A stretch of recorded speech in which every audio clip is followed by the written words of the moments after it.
আচ্ছা, প্রকৃতির মধ্যে ঘটে যাওয়া খুব সাধারণ একটা ঘটনাও কিন্তু আমাদের জীবনের সবচেয়ে বড় শিক্ষাটা দিয়ে যেতে পারে। চলুন আজ আমরা ঈগল আর কাকের ঠিক সেই রকমই একটা গল্প শুনি, যা আমাদের জীবনের চ্যালেঞ্জগুলোকে দেখার দৃষ্টিভঙ্গিটাই হয়তো বদলে দেবে। একবার ভাবুন তো ব্যাপারটা, আমাদের আজকের আলোচনাটা কিন্তু শুরুই হচ্ছে এই অবাক করা তথ্যটা দিয়ে। মানে ঈগলের মতো একটা শিকারী পাখির পিঠে বসে তাকে বিরক্ত করার সাহস পৃথিবীর আর কোনো পাখির নেই। এটা কিন্তু সত্যিই একটা অদ্ভুত ঘটনা, তাই না? তো প্রকৃতির এই নাটকের মঞ্চে প্রধান চরিত্র হল দুটো। একদিকে আছে আকাশের রাজা মানে ঈগল, আর অন্যদিকে একটা ছোট কিন্তু ভীষণ বেপরোয়া পাখি। আর এদের মধ্যে যে সংঘাতটা হয় সেটা অন্য 10টা লড়াইয়ের মতো সোজাসাপটা নয়, বেশ অদ্ভুত। একদিকে দেখুন বিশাল শক্তিশালী আর রাজকীয় ঈগল, আর তার ঠিক উল্টো দিকে আকারে অনেক ছোট কিন্তু প্রচণ্ড দুঃসাহসী আর বিরক্তিকর একটা পাখি হল কাক। প্রশ্নটা হল, শক্তির এত বড় পার্থক্য থাকার পরেও কাক এমনটা করার সাহস পায় কোথা থেকে? কিন্তু এই গল্পের সবচেয়ে ইন্টারেস্টিং পার্ট হল ঈগলের রিয়াকশন। কাকের এই বিরক্তিকর আচরণের জবাবে সে যা করে তা আমরা হয়তো ভাবতেও পারব না। তার কৌশলটা ঠিক লড়াইয়ের নয়, বরং অনেক বেশি বুদ্ধিমত্তার। তো প্রশ্নটা হলো, এই যে ক্রমাগত একটা বিরক্তির মুখে পড়তে হচ্ছে, ঈগলের মতো এত শক্তিশালী একটা পাখি তখন ঠিক কি করে? সে কি রেগে গিয়ে লড়াই শুরু করে, নাকি তার রাস্তাটা একদমই অন্যরকম? আর এখানেই গল্পের সবচেয়ে বড় টুইস্ট। ঈগল কিন্তু কাকের সাথে কোনো রকম লড়াইয়ে যায় না। সে তার মূল্যবান সময় বা শক্তি এই ছোটখাটো বিরক্তির পেছনে এক ফোঁটাও নষ্ট করে না। ঈগলের কৌশলটা খুবই সিম্পল কিন্তু দারুণ এফেক্টিভ। সে শুধু তার বিশাল ডানা দুটো মেলে দেয় আর সোজাসুজি ওপরের দিকে উঠতে শুরু করে, আরও উঁচুতে, আরও দ্রুত গতিতে। তার পুরো ফোকাসটাই থাকে নিজের ওড়ার দিকে, কাকের দিকে নয়। আর এই যে উপরে উঠতে থাকা, এটাই হলো তার জয়ের আসল চাবিকাঠি। সে নিজে লড়াই করে না, বরং এমন একটা পরিবেশ তৈরি করে যেখানে তার শত্রু এমনিতেই টিকতে পারে না।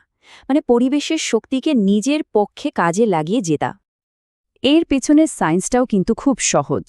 আমরা সবাই জানি, যত ওপরে ওঠা যায় বাতাসে অক্সিজেন তত কমতে থাকে। তার ওপর ঈগলের ওই প্রচণ্ড গতির সাথে পাল্লা দিয়ে ওরা একটা কাকের মতো ছোট পাখির জন্য শারীরিকভাবে প্রায় অসম্ভব একটা ব্যাপার। তো ফলাফলটা কি দাঁড়ায়? ঈগলের তৈরি করা ওই কঠিন পরিবেশে কাক আর মানিয়ে নিতে পারে না।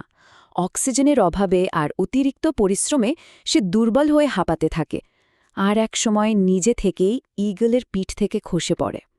ঈগলকে কিন্তু তাকে ঝেড়ে ফেলতেও হয় না। চলুন এবার প্রকৃতির এই অসাধারণ গল্পটা থেকে একটু আমাদের নিজেদের জীবনে ফিরে আসা যাক। কারণ একটু যদি আমরা গভীরভাবে ভাবি, তাহলে দেখব আমাদের চারপাশেও কিন্তু এমন অনেক কাক স্বভাবের মানুষ আছে। ঠিক ঈগলের পিঠে বসা ওই কাকটার মতোই আমাদের জীবনের পথেও এমন কিছু মানুষ আসবে যারা পেছন থেকে টেনে ধরবে, সমালোচনা করবে, আর আমাদের এগিয়ে যাওয়াটাকে যে কোনো উপায়ে থামিয়ে দিতে চাইবে। আর দুঃখের বিষয় হলো, এই মানুষগুলো প্রায়ই আমাদের খুব কাছের কেউ হয়। যেমনটা সোর্সে বলা হচ্ছে, এরা হতে পারে কোনো আত্মীয়, তথাকথিত কোনো বন্ধু, বা এমনকি আমাদের কোনো সহকর্মীও। তাহলে এখন প্রশ্ন হলো, কি করা উচিত? দেখুন, এই স্লাইডটা কিন্তু আমাদের সবচেয়ে জরুরি পরামর্শটাই দিচ্ছে।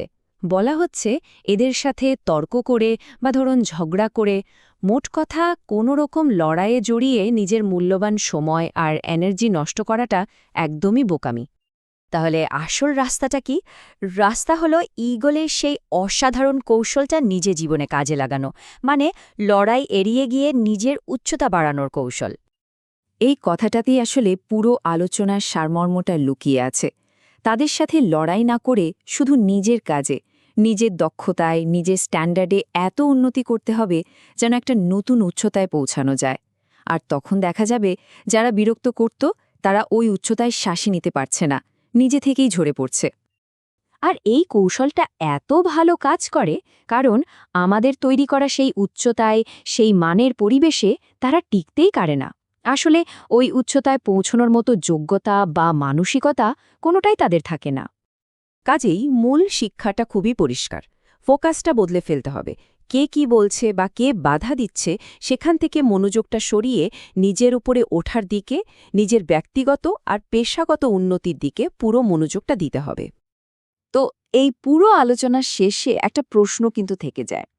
প্রত্যেকের জীবনের উচ্চতা বলতে কি বোঝায়? সেই লক্ষ্য, সেই মান বা কাজের সেই লেভেলটা কোনটা, যেখানে পৌঁছানোর পর কোনো কাকই আর বিরক্ত করার সুযোগ পাবে না? এটা কিন্তু ভাবার মতো একটা বিষয়।